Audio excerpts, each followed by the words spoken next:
nice when you can call games like this that are absolute chaos. So we'll take No it, you kidding. know? Lots to do, not boring at all. Yeah. So lots of stuff. There's so much stuff. I gave you a list of things we're going to talk about. We have I know, I got a there's so many things full to talk notebook. about. Full notebook tonight. Yeah. So let's bring out those talking points. Let's start off. What are your ups to start this game tonight?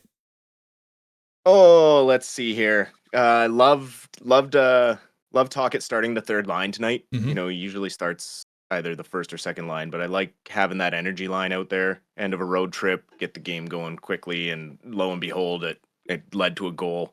They even looked like a top line out there the way they passed around everybody to get that goal. Yeah. So that was a great start. You know, Lankinen looked solid again. Yeah, he's got 2 goals against, but I don't really blame him for much of that. The D are doing a good job when he stops the puck of picking up the rebounds and limiting the second and third chances directly in front of him. Mm-hmm.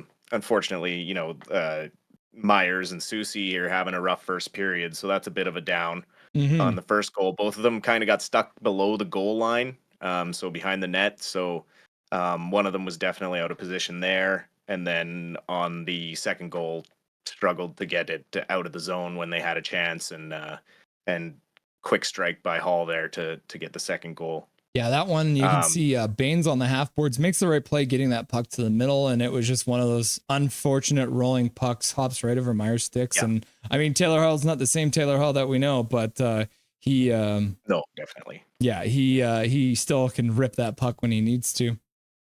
Yeah, I mean, a goal scorer is a goal scorer. He's still got a shot on him, so there's that. For a couple of downs, obviously Myers and Susie need to smarten up a bit. The Blackhawks can strike quick and maintain offensive zone time, as we saw when they hemmed us in and got that first goal. And that's when mistakes are going to happen, when you get hemmed in and you're struggling to get the puck out. On that note, when we're on our power play, you know, yes, our power play got a goal on the first one, which was good. They finally generated a shot from the point, and lo and behold, we scored a goal on the power play. One thing that is a down that we got to get rid of is the drop pass on the breakout. I think it's just everyone sees it coming. It slows everyone's momentum down at the blue line, and I just think that we need to find a better way to attack and utilize our speed that we've preached we need to use, and push the defenders into their own zone quicker. Yeah, I agree. I mean, you can even go back all the way to the playoffs last year, where it was like that was their only play on the power play, and it wasn't working, and they didn't change it. And then, you know, they didn't have a really good power play against Edmonton, so that's hard to see. Exactly. So the next thing we want to talk about, obviously, tonight, Mr. Connor Bedard in the game, Vancouver local superstar. What does that mean for BC in general? Because over the years, you know, we've had our Scott Niedermayers, we've had our, you know, Dan Hamhuses, and Niedermayer was an absolute beast, but not a number 1 draft pick kind of a guy. What does it mean for BC's hockey culture when now we see these guys coming out of like Bedard and Celebrini? I just think it's nice that it's finally our turn with all the Canadian players that have come out over the years. I mean, we've generated the best players ever in history. So to get a taste of that is really nice, to see them succeed and play well. You know, Bedard, he's coming into his second year here. He's started really well. He's got, I think, 7 points in the first 5 games. He's not really showing signs of a sophomore slump, but he does still struggle against top tier defensemen. I think part of that is he's not really put on the muscle for the NHL level yet. He still needs to get a bit stronger. You know, this year he's struggled a bit to find goals, but he is getting assists. He's starting to build chemistry with Tara Vinen. And the Chicago coach talked about lightening the responsibility load for him, so he can focus more on just being an offensive player and working on those points of his game where he needs to be stronger on the puck and kind of build some muscle in that. And yeah, I mean, and it's not going to take him long, because the coach has talked in the past about how they struggle to keep him out of the gym. So He obviously has the right attitude and will continue to grow for sure, be a generational talent, and I'm excited to see his career blossom from here. Yeah, I mean, great work by Chicago's front office too.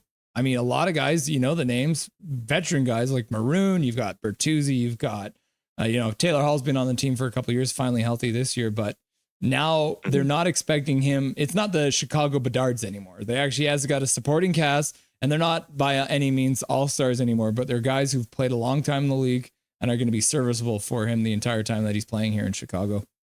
Exactly. Yeah. And then everyone's talking, who comes to the Canucks first, Celebrating or Bedard? I mean, realistically, you would hope for both of them. I think Bedard is more likely, just given his open love for the Canucks. Celebrini's not quite as vocal for his Canuck fandom, but I'm sure it still runs deep. Obviously, we're waiting to see Celebrini more. He was injured after game 1.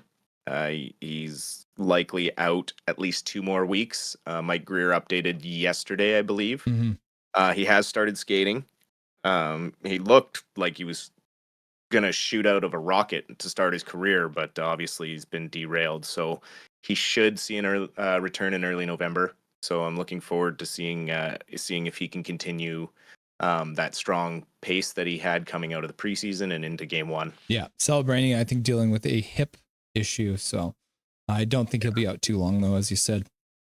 So, no, and you want to be careful with those young players, right? And not rush them back. Yeah, exactly. Yeah. So last night, if you haven't seen it yet, OEL, former Vancouver Canuck, one of the dumpster fires that we had here for a couple of years. Not so much of a dumpster fire now that he's won a Stanley Cup. He's actually been playing in Toronto and looking really good. However, he has received quite a fine, the $5,000 fine for his reverse hit last night against Tampa Bay. And that brings me to the point of reverse hits, because we've seen that's one of Petey's favorite things to do, right? He got a penalty in it in the playoffs last year for it. What's your view on the reverse hit? Because technically it would be interference, right? Yeah, I mean it's a fine line. Obviously, interference is you cannot hit a player that does not have control of the puck, and so it's a weird phenomenon that's kind of come out of nowhere. It's almost like forwards looked at the rules as a gray area and are taking advantage of that to try and generate more space for themselves against bigger defensemen. And, defensemen now are starting to do it themselves as well. So I think I think there needs to be some sort of a rule adaptation to prevent these kind of blindsided reverse hits from happening. Yeah. But I don't know what the wording is to kind of make it stay in the game. I think the thing for me with the reverse hit is it's one of those things like you should be allowed to defend yourself, right? So if you want the puck, you're going to come and take it from me. And, if I want to, I'm going to make sure you're on your ass before you can even try. Absolutely. And OEL's last night was barely a reverse hit. I mean, Gensel did try to poke the puck around him. And to be fair, Gensel had been hounding him all night. Yeah. And so what player isn't going to take the opportunity to get a good, solid, and in my opinion, clean hit on him? Gensel needs to be a bit more accountable in that situation and keep his head up and know that there's going to be some physicality coming. Correct. Yeah. And I think that's a lot of the time we talk about that. I think there was even discussion about that years ago with the hits from behind, right? Like players were specifically putting their backs to players because they knew you cannot hit me from behind and thus I will be able to get away with it. So it's one of those things where players need to be held responsible for their own safety a lot of the time. And you need to have your head up. It's the NHL. You could get popped at any time. So hopefully it doesn't become a trend where people start getting fined for all of these reverse hits, because I enjoy them. Absolutely. I do too. So JT Miller was a game time decision, is playing tonight. How has his game? He said he may be a bit of a down tonight for you. I mean, obviously he hasn't. He's got a goal and an assist in that first period there. Looks to be showing no signs of wear. I was trying to pay attention if he was taking faceoffs, but it felt like there weren't many chances for him to take any that period. So You know, a lot of times the third line or Petey's line were out there on draws. So I don't know if that's play by Tocchet to keep him off the ice when it's a face off and kind of keep the cameras away from, oh, he might actually have a wrist injury, or if it's really not that bad, and hopefully it's not that bad, and we just move forward from here with Miller being healthy and ready to go. Right. And speaking of healthy, we were talking the other night about Lecker who has not suited up for your Abbotsford Canucks despite being on our roster. After a little bit more research, turns out that he's sick, and it's apparently mono, which would be the second time that he's dealt with mono after being a part of the Canucks organization. What does that mean for a young guy like that who's dealing with that kind of an illness?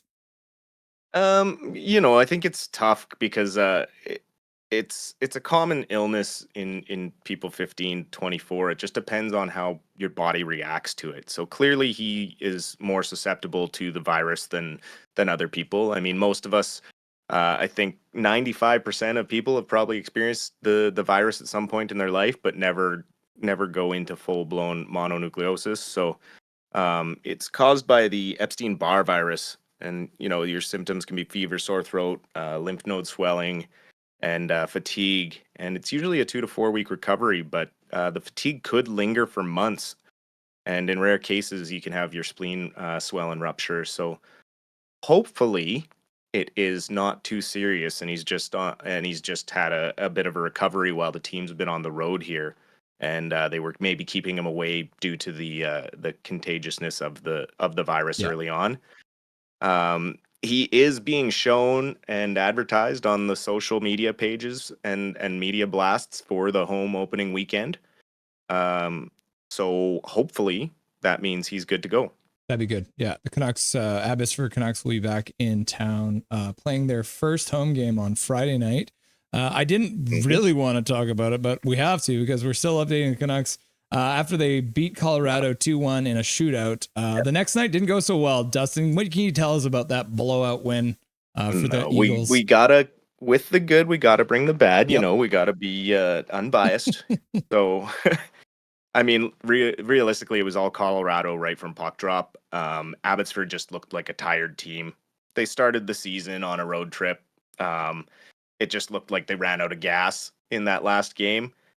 It was a great start for Patera for some positives. In the first period, he stopped all 12 shots he faced. However, we were only able to generate about 4 shots on net in that period.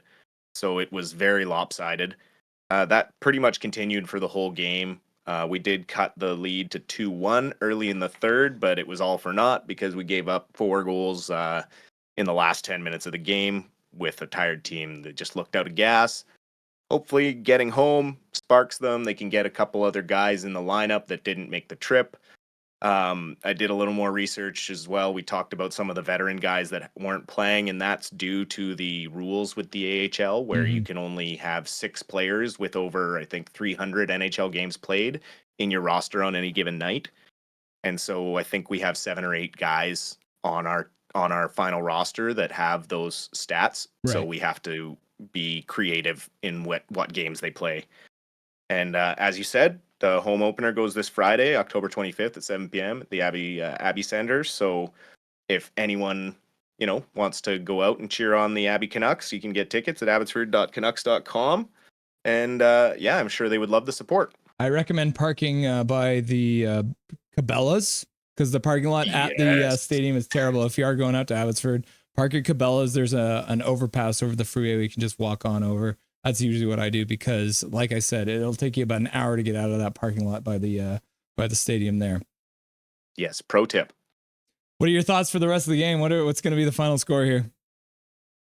I think it could be a long night for Chicago goaltending. I mean, Mrazek made a couple of big saves really early in the game. It really could be 6 or 7-2 right now. So if we continue to push the play and limit those mistakes that we're making in our own zone, it could be a very long night for Chicago.